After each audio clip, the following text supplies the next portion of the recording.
ভাবো যদি আমি তোমাকে বলি যে সবচেয়ে ডেঞ্জারাস কাজ যা তুমি করতে পারো সেটা হলো কিছুই না করা, না মেসেজ, না সাফাই, না পিছন নেওয়া, শুধু একদম গভীর অটল নীরবতা।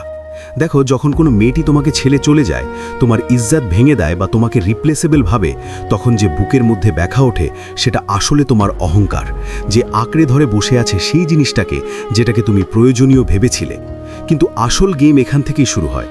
স্টোইক পুরুষরা কখনো পিছন নেয় না, তারা অবজার্ভ করে, বুঝে নেয় এবং তারপর মানুষকে তাদের নিজের আসল চেহারা দেখতে দেয়। যদি সে তোমাকে ছেড়ে যাওয়ার সিদ্ধান্ত নেয় কেউ অন্য আছে বলে, বা সে বোর্ড হয়ে গেছে বলে, বাইরে ঘাসটা বেশি গ্রিন মনে হয়েছে বলে, এতে কিছু যায় আসে না। আসল প্রশ্ন হলো, এখন তুমি সেই ফাঁকা জায়গার সঙ্গে কি করো যা সে রেখে গেছে। বেশিরভাগ ছেলেরা সেই ফাঁকাটাকে কান্না, লেট নাইট মেসেজেস, বড় বড় ইমোশনাল প্যারাগ্রাফস, মিনতি দিয়ে ভরিয়ে ফেলে, আর মেয়েটা সেই স্ক্রিনশটস নিয়ে তার বন্ধুদের সঙ্গে হাসে। কিন্তু তুমি এখন সেই ছেলে নও। তুমি এখানে আছো কারণ তুমি প্রস্তুত সেই মানুষটা হতে যাকে সে কখনো ইম্যাজিনও করতে পারেনি। এমন একজন মানুষ যে রিয়্যাক্ট করে না, যে ভেঙে পড়ে না, বরং সেই ভাঙনকেই সিঁড়ি বানায়। বুঝে নাও, তোমার নীরবতা দুর্বলতা নয়, এটা তোমার ওয়েপন। এটা সেই মেয়েটিকে বাধ্য করে তার নিজের সিদ্ধান্ত, নিজের ভুল আর তোমার অনুপস্থিতির যন্ত্রণা নিয়ে বসতে। প্রথমে সে শান্তি পাবে, তারপর বোর্ডাম, তারপর কিউরিওসিটি এবং শেষে রিগ্রেট। এটাই তার চক্র। কিন্তু তুমি তো তাকে দেখছই না। তুমি বিজি তোমার জীবনকে রিবিল্ড করতে। তুমি এমন একজন মানুষে পরিণত হচ্ছ যাকে বলা যায় ডেঞ্জারাস, কারণ এখন তোমার কারও প্রয়োজন নেই।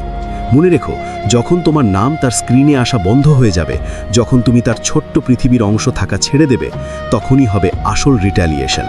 তার জন্য নয়, তোমার জন্য। যদি তুমি ক্লান্ত হয়ে যাও ব্যাকআপ প্ল্যান হতে হতে এবং এখন প্রস্তুত হও তোমার নীরবতাকে তোমার অস্ত্র বানাতে, তাহলে এই ভিডিওটা মনোযোগ দিয়ে দেখো, কারণ সে শুধু তোমাকে হারায়নি, সে হারিয়েছে তোমার অ্যাক্সেস। চলো শুরু করি।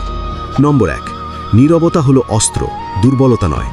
নীরবতা মানে পিছু হটা নয়, এটা মানে হার মেনে নেওয়া নয়, এটা একদম ক্যালকুলেটেড অ্যাট্যাক। যখন তুমি কথা বলা বন্ধ করে দাও, পিছন নেওয়া বন্ধ করো, নিজের সাফাইদা বন্ধ করো, তখন তোমার অনুপস্থিতি হয়ে ওঠে তোমার সবচেয়ে বড় অস্ত্র। বুঝে নাও, এটা শুধু শব্দহীনতা নয়, এটা হলো শক্তির উপস্থিতি। কারণ যেই মুহূর্তে তুমি উত্তর দেয়া বন্ধ করলে, সেই মুহূর্তেই তুমি তোমার সব এনার্জি সেই মেয়ের উপর ঢালাও বন্ধ করলে, যে সেটি আর্ন করার চেষ্টা পর্যন্ত করেনি। বেশিরভাগ মানুষ ভাবে রাগ ভয় দেখায়, কিন্তু সত্যিটা হলো মানুষ সাইলেন্সকে বেশি ভয় পায়। রাগ এখনও এক ধরনের অ্যাটাচমেন্ট, কান্না, চেঁচামেচি এখনও অ্যাটাচমেন্ট, লম্বা মেসেজ পাঠানো বা বোঝানোর চেষ্টা, এগুলো সব অ্যাটেনশন দেয়। কিন্তু নীরবতা হলো ইমোশনাল স্টারভেশন। এবং যখন মানুষ অ্যাটেনশন ও ভ্যালিডেশন পায় না, তখন সে নিজের ভিতরে প্রশ্ন করা শুরু করে, আমি কি ভুল করেছি? আমি কি সীমা ছাড়িয়ে গেছি? সে আমাকে কল করছে না কেন? আমার স্টোরি দেখছে না কেন? সে হঠাৎ এভাবে ডিসঅ্যাপিয়ার করলো কেন? এই হলো পুরো খেলা। নীরবতা পুরো গেমের পাল্লা ঘুরিয়ে দেয়, একটাও শব্দ না বলে। এখন সে নিজের ভ্যালিউ নিয়ে সন্দেহ করতে শুরু করবে। সে বারবার ভাববে, হয়তো আমি ওকে হালকাভাবে নিয়েছিলাম। আর মনে রেখো, তুমি এটা তাকে হার্ট করার জন্য করছো না, তুমি শুধু সেই পুরনো ভার্সনটাকে ছেড়ে দিচ্ছ যে তার পিছনে দৌড়তো। তুমি এখন সেই মানুষটাকে পেছনে ফেলে যাচ্ছ যে নিজের ভ্যালু প্রমাণ করতে ভিক্ষা চাইতো। এখন তুমি অ্যাভেলেবল নও, তুমি প্রেডিক্টেবল নও। আর যখন কোনো পুরুষ আনপ্রেডিক্টেবল হয়ে যায়, তখন সে আনফরগেটেবল হয়ে ওঠে। একজন সত্যিকারের স্টোইক পুরুষ ভ্যালিডেশন খোঁজে না। সে নিজের ইমোশনসের চাবি আর কারো হাতে দেয় না, বিশেষ করে তার যে তার মুখের উপর দরজা বন্ধ করে দিয়েছে। সে পিছন নেয় না, অবজার্ভ করে এবং তারপর ডিসিশন নেয়। Game over. রাগ থেকে নয়, বরং এই কারণে যে সে জানে সে কখনো ভিক্ষা চাওয়া মানুষ নয়, সে নিজেই পুরো ফিস্ট। মনে রেখো, নীরবতা দুর্বলতা নয়। দুর্বলতা হলো বারবার নিজের দাম সেই মানুষটাকে বোঝাতে যাওয়া যে বুঝতেই চায় না। দুর্বলতা হলো শুধুমাত্র শোনার জন্য কথা বলে যাওয়া। কিন্তু নীরবতা মানুষকে শুনতে বাধ্য করে। নীরবতা মেয়েটিকে অনুভব করায়।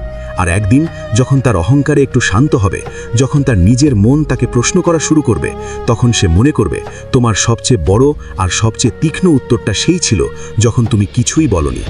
নম্বর 2, পিছন নিও না, তাকে সেই বিশৃঙ্খলায় পুড়তে দাও যেটা সে নিজেই সৃষ্টি করেছে।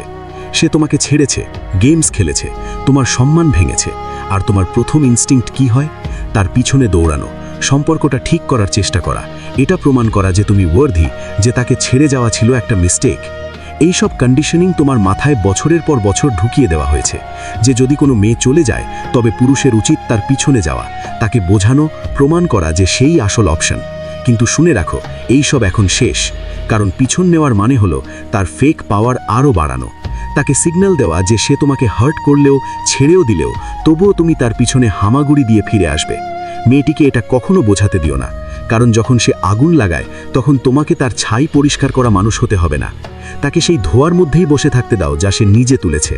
যদি সে তোমার ট্রাস্ট ভেঙে দেয়, তোমার লয়্যালটিকে বিট্রে করে বা তোমাকে হালকাভাবে নেয়, তাহলে তোমার শেষ কাজ হওয়া উচিত তার পিছন না নেওয়া। কারণ মানুষ আরামে কোনো শিক্ষা পায় না, শিক্ষা সব সময় আসে কনসিকোয়েন্সেস থেকে, আর তোমার অনুপস্থিতি হবে তার সবচেয়ে বড় কনসিকোয়েন্স। তুমি তাকে সেই শূন্যতা থেকে বাঁচাবে না যা সে নিজেই তৈরি করেছে। তুমি তাকে ক্লোজার দেবে না, তুমি তোমার অনুভূতিগুলো লুটিয়ে দিয়ে তার কাজগুলোকে সঠিক প্রমাণ করবে না। তুমি শুধু একটি নীরব জায়গা দেবে, এবং সেই জায়গায় তাকে নিজের সঙ্গে টক্কর খেতে হবে। কারণ যখন তুমি চেজ করো, তখন আসলে তুমি তাকে তার নিজের সিদ্ধান্তগুলোর প্রকৃত ব্যথা থেকে বাঁচিয়ে দিচ্ছ। তুমি তার সেফটি নেট হয়ে যাও।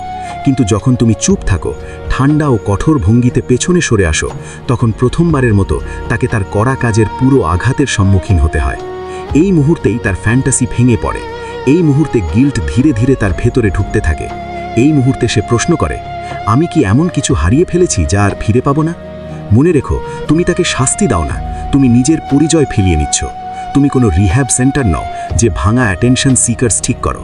তুমি কোনো প্রজেক্ট নও যেটা সে ইচ্ছা করে ভাঙবে এবং তারপর ফের ঠিক করাবে। তুমি একজন মানুষ যার স্ট্যান্ডার্ডস আছে, আর যেদিন সে সেই স্ট্যান্ডার্ড ভেঙে ফেলে, সেই দিন থেকেই সে তোমার উপস্থিতির অধিকার হারিয়ে ফেলে। এটা ক্রূরতা না, এটা স্বচ্ছতা। তুমি তাকে শাস্তি দিচ্ছ না, তুমি নিজেকে প্রথম প্রায়োরিটি বানাচ্ছ।